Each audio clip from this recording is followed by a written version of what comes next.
नमस्कार सभी को। तो काफ़ी टाइम से वीडियो आई नहीं है चैनल पर। रीज़न मैंने टेलीग्राम के ग्रुप में मैंने बताया भी था कि मैं अपनी जितनी भी स्ट्रेटजी हो सकती है एसएससी को क्रैक करने की, तैयारी करने की एसएससी की, वो मैं सब आपको बता चुका था ऑलरेडी। और वीकली टारगेट सीरीज़ चलाने का मुझे ज़्यादा बेनिफिट लग नहीं रहा था, क्योंकि देखिए जब मैंने तैयारी की थी एसएससी की तो मुझे इतना कोई यूट्यूब से सपोर्ट उस टाइम पर नहीं मिलता था हम लोगों को, और सिर्फ मुझे एक आर्टिकल ही मिला था। जब मैंने तैयारी करनी शुरू की थी, मैंने कोचिंग भी नहीं ली थी, तो मैंने सिर्फ यूट्यूब पर जाकर के मीन्स गूगल पर जाकर के मैंने टाइप किया था how to prepare for SSC. तो मुझे एक ब्लॉग मिल गया था किसी का, एक पास्ट कैंडिडेट का, जिसने कि किताबों के बारे में बता रखा था 3-4, मैथ की ये किताब, इंग्लिश की किताब, और मुझे काफ़ी अच्छा एक आर्टिकल लगा और मैं उसी टाइम भाग करके वो बुक ले आया था और मैंने उन बुक्स को पढ़ना शुरू कर दिया था। And I cracked SSC. It was that easy. बस आपके पास एक अच्छा ऑथेंटिक मटेरियल होना चाहिए, उसके लिए आपको किसी की गाइडेंस की ज़रूरत पड़ सकती है, लेकिन बेमतलब की इतनी फालतू की वीडियोस डालते रहना एसएससी के ऊपर। मैं देखता हूँ कई लोग हैं जिन्होंने एसएससी को ही बस पीट रखा है, उसी की मिट्टी पलित किए जा रहे हैं। एसएससी वो कितना हाइप कर रखा है एसएससी को, तो वो मैं चाहता नहीं था कि बेमतलब में मेरे चैनल पर मेरे चैनल से किसी भी कैंडिडेट का टाइम वेस्ट नहीं होना चाहिए। यही सोच के मैंने ज़्यादा वीडियोस में नहीं निकाल रहा था। लेकिन अभी मुझे थोड़ा इम्पोर्टेंट लगा, क्योंकि एग्ज़ाम नज़दीक आ रहा है।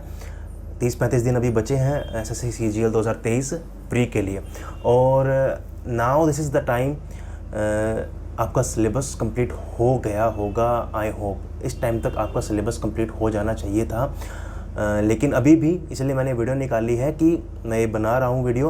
अभी भी टाइम हाथ से गया नहीं है। एटलीस्ट इन 35 दिनों में से 30-35 दिनों में से आप 10 दिन अभी भी अपने सिलेबस पोर्शन के लिए निकाल सकते हैं। अगर कुछ पोर्शन आपका सिलेबस का रह गया है, मैथ्स का, इंग्लिश का, किसी का भी, आप 10 दिन अभी मान के चलिए आपके पास सिर्फ 10 दिन है। 10 दिन में आप कोई मॉक टेस्ट वगैरह मत लगाइए। इस वीडियो में मैं मॉक टेस्ट के बारे में आपको बताने वाला हूँ। वैसे आप इन 10 दिनों में सिर्फ अपने सिलेबस जो बचा हुआ, जिस भी पार्ट का सिलेबस आपका बचा हुआ है, इन 10 दिनों का आप उसी के लिए यूज़ करेंगे, अपना सिलेबस को पूरा कंप्लीट करेंगे।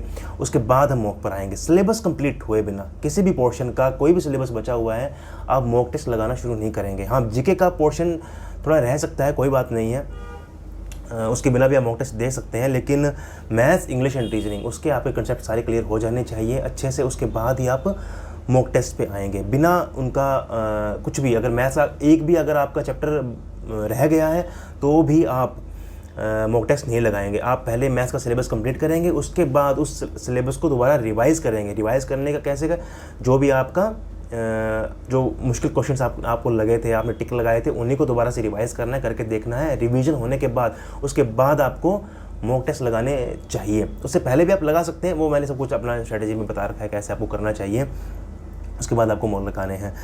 तो अब मॉक टेस्ट उसके बाद कैसे लगाने, जिनका सिलेबस कंप्लीट हो चुका है उनको मैंने बोल दिया है अभी लगाना शुरू कर सकते हैं, वरना आप 10 दिन छोड़ के लगा सकते हैं। तो मॉक टेस्ट कैसे लगाने हैं, मॉक टेस्ट कहाँ से लगाने हैं, इन सब के बारे में अब बात करते हैं। क्योंकि देखिए, मेरा जो मकसद था यूट्यूब पर आने का, बिल्कुल भी मेरा मन नहीं था कि मैं एसएससी का एक कोई चैनल बनाऊंगा, एसएससी के बारे में गाइड करूंगा। मुझे बस थोड़ी बहुत स्ट्रेटजी वीडियोस डालनी थी, ताकि जो यूट्यूब पे जो कचरा फैला हुआ है, बच्चों को उस कचरे से थोड़ा सा मुक्त करना था। बहुत सारा कचरा है, बच्चों को फील भी होता कई बार कि आदमी इतना डिफ़िकल्ट चीज़ों को क्यों बना रहा है, जबकि इतना डिफ़िकल्ट नहीं था। और मेरी वीडियो से कहीं ना कहीं आपको पता भी लग रहा होगा कि इतना डिफ़िकल्ट भी नहीं है एसएससी। ईजी वे से भी एसएससी क्रैक किया जा सकता है, the way I crack that. तो मॉक टेस्ट देखिए, मैंने क्या किया था। सबसे पहले मैं अपने बारे में बताता हूँ मैंने मॉक टेस्ट का कैसे किया था। मैंने पहले पूरा 4 महीने में मैंने अपना पूरा सिलेबस कंप्लीट कर लिया था। मैथ, इंग्लिश, रीजनिंग जो भी है, मैंने जीके सारा सिलेबस मैंने कंप्लीट कर लिया था। उसके बाद मैंने सारी जो मैंने मैथ्स किया था, इंग्लिश किया था, उनको एक 2 बार उनको मैंने रिवाइज़ किया अच्छे से। इंग्लिश की जो मैंने एमए पब्लिकेशन लगाई थी उसको मैंने 3 बार रिवाइज़ किया। इंग्लिश के मैंने कोई भी मॉक नहीं लगाए थे। और रीजनिंग के कुछ मॉक्स ही लगाए थे, 10-20 मॉक्स लगाए थे, उसी से मेरी रीजनिंग तैयार हो गई थी। जीके के मैंने कोई मॉक नहीं लगाए। जब मेरी तैयारी हो गई थी, जब मैंने मैथ्स रिवाइज़ भी कर लिया था, उसके बाद मुझे मेरे मन में था ही नहीं कि मैं मॉक्स लगाऊं। मुझे बस ये था कि मैथ्स के मॉक्स लगाने हैं, क्योंकि जो स्पीड का जो रोल होता है एग्ज़ाम के अंदर, जो स्पीड का जो रोल होता है कि आपको कम टाइम के अंदर एग्ज़ाम कवर करना है, स्पीड आपको देखिए, इंग्लिश में कोई स्पीड आपको नहीं चाहिए होती। इंग्लिश अगर आपको आता है, क्वेश्चन आपको आता है, आपको कोई पेन नहीं चलाना, कुछ लिख के नहीं देखना, आपने पढ़ा, आपको आता है, एक माउस बस हाथ में होता है, टिक किया, बस आगे बढ़ गए। एक कोई एंटोनिम सिनोनिम देखा, आता है नहीं आता है, कोई सोचना नहीं है उस चीज़ के अंदर। 10 सेकंड का एक एंटोनिम सिनोनिम कोई सामने आ रहा है, मेरे ख्याल से अगर आपको सच में आता है तो 5 सेकंड में आंसर उसका मिल जाता है, वरना कोई सोच के आप कुछ उखाड़ भी नहीं सकते। आप सिर्फ तुक्का मारने के लिए सोच सकते हैं कि कौन सा बेस्ट ऑप्शन हो सकता है। और एलिमिनेशन मेथड इंग्लिश में काम नहीं करना चाहिए, इंग्लिश में आपको एक्यूरेट चीज़ें आनी चाहिए। एलिमिनेशन मेथड भी अगर आप काम में ले रहे हैं तो भी 5 से 10 सेकंड में एक क्वेश्चन का आंसर हो जाना चाहिए। तो इंग्लिश के अंदर कोई भी स्पीड की ज़रूरत नहीं पड़ती है।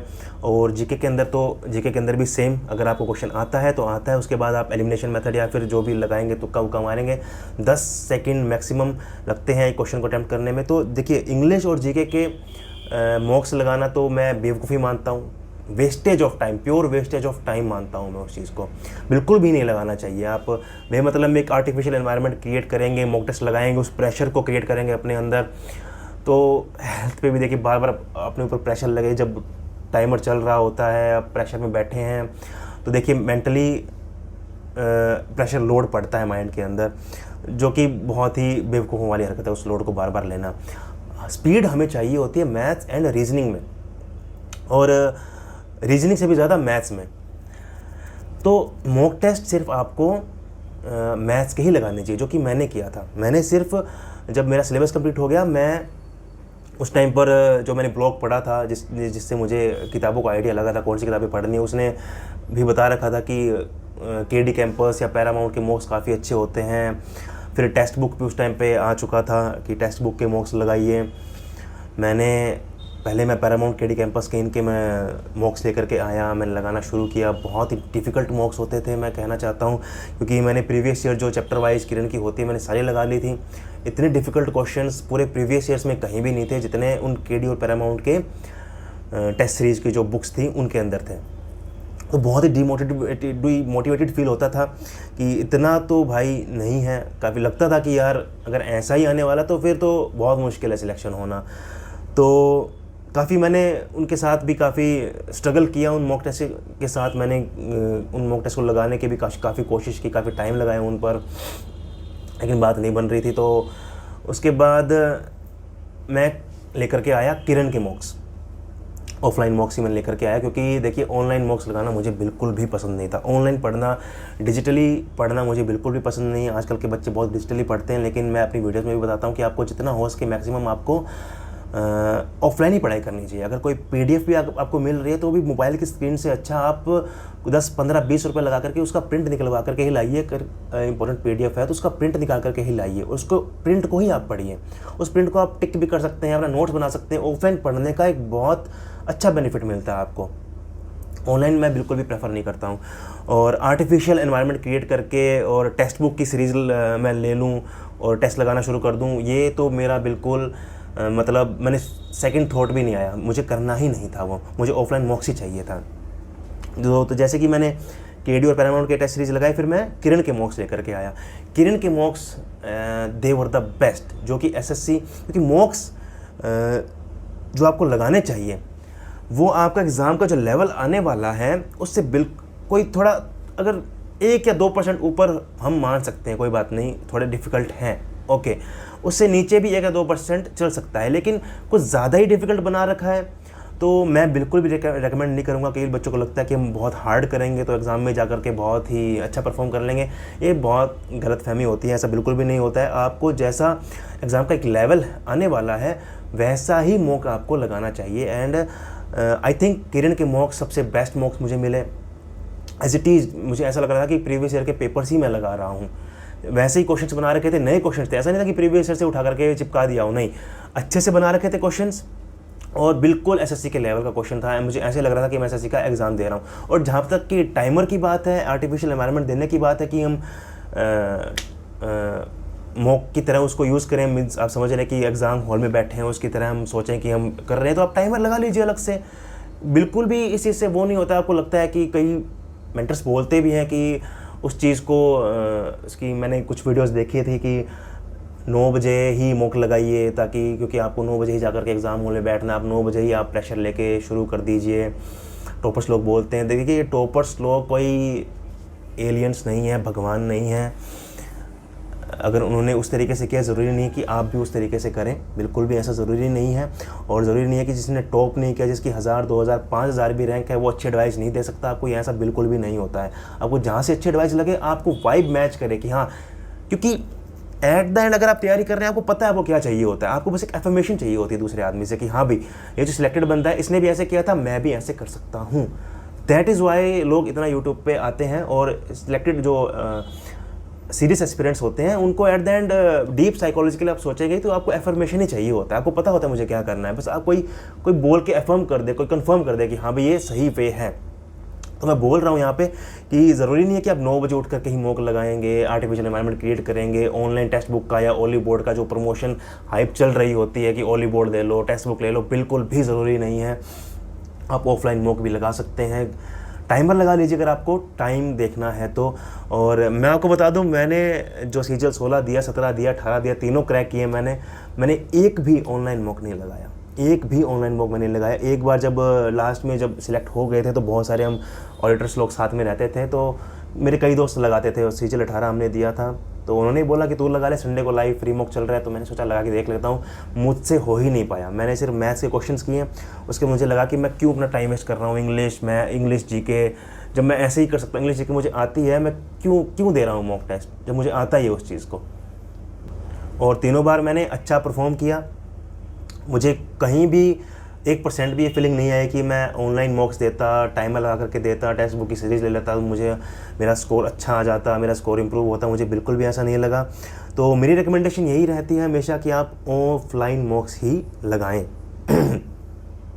मैंने भी ऑफलाइन मॉक्स ही लगाए थे, और मैं फिर से बता रहा हूँ, मुझे कोई भी डिसएडवांटेज फील नहीं हुआ 3 बार एसएससी क्रैक करने के बाद भी। तो आप ऑफलाइन मॉक लगाइए, और जिसको ऑनलाइन पसंद है ऑनलाइन लगाइए। देखिए, अब ऑनलाइन भी मैं मना नहीं कर रहा हूँ कि आप ऑनलाइन मत लगाइए, ऑनलाइन मॉक्स भी लगाने चाहिए। तो सबसे जो ज़रूरी बात मैं यहाँ पे जो कहना चाह रहा हूँ कि आपको जिस चीज़ में स्पीड का रोल होता है, उसी चीज़ के आपको मॉक्स लगाने चाहिए। इंग्लिश और जीके के मॉक्स आपको बिल्कुल भी लगाने चाहिए। तो कहने का तात्पर्य मेरा ये है, फुल मॉक्स नहीं लगाने चाहिए। जो एक मतलब कि अगर आप अभी प्री आने वाला है तो आप मेंस के मॉक तो अभी मत लगाइए, क्योंकि उसके बाद हमें 2 महीने 1.5 महीने का टाइम मिलेगा, उस टाइम हम मेंस के मॉक्स लगाएंगे। अभी हमारा टारगेट प्री निकालना है, सिलेबस कंप्लीट करके, तो आपको प्री के ही मॉक लगाने हैं। और प्री के मॉक फुल 1 घंटे का नहीं लगाना, आप टाइम वेस्ट मत कीजिए।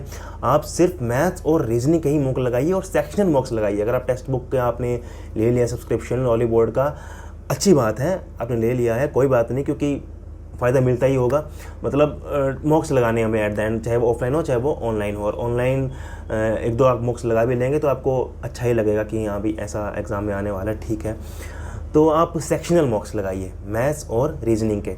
इंग्लिश और जीके के मॉक्स लगाने का कोई फ़ायदा नहीं मिलने वाला। ये मैंने अपनी शुरुआत की, जो मैंने इंग्लिश की 90 डेज़ की स्ट्रेटेजी वीडियो निकाली थी, उसके अंदर भी मैंने लास्ट में बहुत ही बोल्ड लेटर्स में लिखा था कि आप मॉक टेस्ट आपको बिल्कुल भी नहीं लगाने, क्योंकि हमने एमई पब्लिकेशन की जो बुक की है, एमई पब्लिकेशन की इंग्लिश की जो बुक की है, उसके अंदर प्रीवियस ईयर जो हैं सारे, वो एग्ज़ाम मॉक ही है। और स्पीड का कोई रोल नहीं होता इंग्लिश में, आपको आता है तो आता है। 25 मिनट का अगर मान लीजिए 25 क्वेश्चन आने वाले हैं, प्री की बात कर लेते हैं, क्वेश्चन पेपर क्या आने वाला है, 25 क्वेश्चन इंग्लिश का आने वाले, कितनी देर में हो सकते हैं? मैक्सिमम 10 मिनट में, आपका 10-12 मिनट लगा लीजिए, 12 मिनट मैक्सिमम है। 12 मिनट मैक्सिमम है। आप अगर आपको इंग्लिश आती है, अगर आप सोच के बहुत टाइम लगाना पड़ता है आपको, क्योंकि देखिए कॉम्प्रिहेंशन तो आने भी नहीं वाला है, कॉम्प्रिहेंशन एक ही आएगा तो, और बाकी सारे सिर्फ 10 सेकंड के सवाल होते हैं। तो 10 मिनट आप लगा के चलिए, आपके इंग्लिश में लग जाएंगे। स्पीड का कोई रोल नहीं, बिना स्पीड के भी। उसके बाद जीके में 25 क्वेश्चन करने में कितना टाइम लगेगा? 5 मैक्सिमम 10 मिनट भी हम लगा करके चल सकते हैं, ठीक है, कोई बात नहीं, 10 मिनट भी लग गए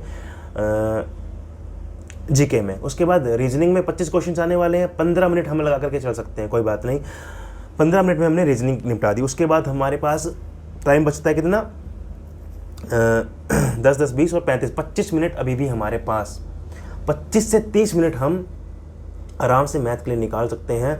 तो आप रीजनिंग और मैथ के सेक्शनल मॉक्स लगाइए, और रीजनिंग में आप 15 मिनट का टाइमर लगाइए, और मैथ्स में आप शुरुआत में 30 से 35 मिनट का टाइमर लगा सकते हैं, लेकिन धीरे धीरे अपनी स्पीड को बढ़ाइए, क्योंकि एकदम से स्पीड नहीं आएगी। जब आप मॉक लगाने शुरू कर देंगे तो डिमोटिवेटेड नहीं होना है। कम से कम 10-15 मॉक्स जब आप लगा लेंगे उसके बाद आपकी स्पीड इंप्रूव होनी शुरू होगी, आप यूज्ड टू होना शुरू होगा आपका माइंड मॉक्स के साथ। तो शुरुआत में 35 मिनट भी लगा करके चल सकते हैं 25 क्वेश्चन के लिए। 35 मिनट लगेंगे, बिल्कुल लगेंगे, मेरे को भी लगते थे उस टाइम पर। 50 क्वेश्चन का प्री में 50 क्वेश्चन आते थे मैथ के, तो मुझे 1 घंटा लगता था 50 क्वेश्चन करने में। तो उस हिसाब से आप मान सकते हैं 25 क्वेश्चन करने में 30 मिनट तो लगेंगे ही लगेंगे। और शुरुआत में आप 35 मिनट लेकर के चल सकते हैं, लेकिन उसको घटा करके 30 मिनट पर तो आपको लेकर के आना ही है। उससे कम लेकर के आएंगे उतना ही आपके लिए अच्छा रहेगा। तो ये मेरी एडवाइस है। और रीजनिंग में आप 15 मिनट का टाइमर लगाइए। 15 मिनट से जितना कम लेकर के आएंगे उतना ही टाइम आपको फ़ायदा मिलेगा। तो यही मेरी एट द एंड एडवाइस है कि आप सेक्शन मॉक्स ही लगाइए, फुल मॉक्स मत लगाइए। फ्री मिल रहा है आपको, आपका मन है लगाने का, 3-4 मॉक लगा के देख सकते हैं फुल आप, ताकि आपको एग्ज़ाम के लिए आप थोड़ा तैयार हो जाए, जिनको एग्ज़ाम का फोबिया है। लेकिन देखिए, मुझे कोई भी फोबिया नहीं, क्योंकि 2016 जब आया था, पहली बार ऑनलाइन एग्ज़ाम हुआ था, तब भी मुझे बिल्कुल भी फोबिया नहीं था कि ऑनलाइन क्या होने वाला है, क्योंकि मुझे सब कुछ आता है। मैंने अपनी तैयारी अच्छे से कर रखी है। क्वेश्चन जो भी सामने आएगा, चाहे वो ऑनलाइन आए चाहे वो ऑफलाइन आए, मैं कर दूंगा। तो मैं इन चीज़ों में बिल्कुल भी विश्वास नहीं करता हूँ। कई लोग ऐसे भी होते हैं जिन्होंने एसएससी की तैयारी शुरू की है, अभी 1 महीने बाद एग्ज़ाम है, अभी तैयारी शुरू की है और वो नेक्स्ट ईयर के लिए तैयारी कर रहे हैं, लेकिन वो इस साल का भी फॉर्म भर देते हैं। 1 महीने बाद एग्ज़ाम है, आता कुछ भी नहीं है, लेकिन उनकी थिंकिंग क्या होती है? उनकी थिंकिंग होती है कि भाई एग्ज़ाम के माहौल का पता चलेगा हमें। तो ये बात मुझे कभी समझ में नहीं आया कि भाई ऐसा क्या माहौल होता है एग्ज़ाम के अंदर। क्वेश्चन ही आने हैं, 10-15 लोग साइड में बैठे होंगे, वो भी पेपर दे रहे होंगे, 10वीं के पेपर दिए हैं, अपने 12वीं के दिए, ग्रेजुएशन की है। कितना माहौल का क्या लोगे माहौल का यार? कुछ भी नहीं होता है, सब मिथ होते हैं। ये जो पता नहीं किस टाइप के लोग होते हैं जो इस तरह की बातें करते हैं, जो इस तरह की एडवाइस देते हैं कि माहौल का पता लग जाएगा, 9 बजे उठ के पेपर दे दो, माहौल बनाओ। कुछ नहीं होता। अगर आता है भाई तो आता है, नहीं आता है तो नहीं आता। आता है तो डिजिटल भी कर लोगे, आता है तो ऑफलाइन भी कर लोगे। तो माहौल के चक्कर में मत पड़ो। और जो टेक्स्ट बुक के जो मॉक्स, भी एक बात मैं और भी कहना चाहूँगा कि मॉक्स आपको जितना हो सके, मान लीजिए कि आपने प्रीवियस ईयर्स तो किए ही होंगे, आपने मान लीजिए सीजल 2021 तक के आपने, या फिर मान लीजिए 21 तक के आपने चैप्टर वाइज जो भी है कर लिया, आपने सारे कर लिए। उसके बाद मेरे ख्याल से आप 22 के या फिर किसी भी एक ईयर के प्री के सारे शिफ्ट के क्वेश्चन आप मत कीजिए। उन्हीं को एज अ मॉक आप अगर यूज़ करेंगे तो उससे बढ़िया कुछ नहीं हो सकता। टेक्स्ट बुक के जो प्राइवेट मॉक्स होते हैं, जो खुद बनाता है टेक्स्ट बुक, या फिर जो केडी कैंपस, पैरामाउंट या और भी ऑलिव बोर्ड, जितने भी ब्रांड्स जो अपने मॉक टेस्ट बनाते हैं, इनसे सबसे अच्छे होते हैं प्रीवियस ईयर्स को अगर आप as a mock test use करेंगे तो। क्योंकि देखिए, वही एसएससी एग्ज़ाम में जो वो एसएससी का एक ओरिजिनल एग्ज़ाम है, ऐसा एग्ज़ाम में आया है और ऐसा ही आगे आएगा, कुछ अलग से हटके नहीं आने वाला है। तो मेरी सलाह ये है कि उन प्राइवेट मॉक्स से भी ज़्यादा प्राइवेट मॉक्स भी दीजिए उनके, कोई बात नहीं। जिन्होंने सब्सक्रिप्शन ले रखा है, जिनको अच्छा लगता है उनको दीजिए आप। लेकिन एक शिफ्ट के किसी भी, मतलब कि पूरे एक एग्ज़ाम के, मतलब कि सीजल 2022 के 40 शिफ्ट्स आए थे, तो सीजल 2022 के जो प्री के जो 40 शिफ्ट्स थी उनको आप मत लगाइए। उनको आप 21 तक के सारे चैप्टर जो है प्रीवियस ईयर्स कंप्लीट कर लीजिए। उसके बाद सीजल 22 की जो शिफ्ट्स थी सारी, उन सभी को आप as a mock test use कीजिए।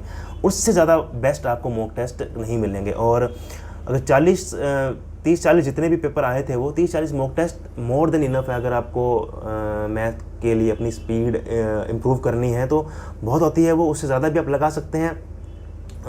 लेकिन आप प्रीवियस ईयर्स को ही लगा सकते हैं। फिर किरण के मॉक टेस्ट आप ले आइए ऑफलाइन, क्योंकि टेक्स्ट बुक का मैंने दिया था, मुझे ठीक लगता है। ज़्यादा मुझे कुछ खास, मैंने एक ही दिया है तो मैं ज़्यादा रिव्यू नहीं कर सकता हूँ टेक्स्ट बुक का। मैंने जो देखा है मैं आपको वही बता रहा हूँ। आप किरण के मॉक टेस्ट लगा सकते हैं, बहुत अच्छे मॉक टेस्ट होते हैं। और प्रीवियस ईयर के mock test are the best mock test. यही मेरी आखिरी बात थी। उसके बाद नेक्स्ट वीडियो में मिलते हैं। देखिए, जो भी छूट गया है तो आप नीचे कमेंट बॉक्स में आप प्लीज़ टाइप कर दीजिए। जो भी मैं बात आपको नहीं बता पाया हूँ तो मैं आगे वीडियो ज़रूर बनाऊँगा या फिर कमेंट में आपका रिप्लाई कर दूँगा। तो that's it for this video. काफ़ी लंबा वीडियो हो जाता है, मैं काफ़ी ज़्यादा बोल जाता हूँ। और देखिए जब भी ज़रूरत होगी मैं आप लोगों के लिए वीडियो लेकर के आऊँगा, क्योंकि कुछ लोगों को शायद गुस्सा भी आया होगा, कुछ लोग अनसब्सक्राइब भी करके चले गए कि मैंने वीडियोस बनानी छोड़ दी मान लीजिए। नहीं, जहाँ पे भी मुझे लगे कि यहाँ पर गाइडेंस की ज़रूरत है, यहाँ पर कचरा कर रहे हैं कुछ यूट्यूबर्स, तो मैं यहाँ पर कचरा साफ़ करने के लिए ज़रूर आऊँगा। और जिसको भी मेरी बात अच्छी नहीं लगी हो, जो दूसरा कोई मेंटर को फॉलो करता हो, प्लीज़ उनको फॉलो कीजिए। मेरी बात अच्छी नहीं लगी है तो इग्नोर मी। तो ठीक है, बाय बाय, तैयारी अच्छे से करते रहिए।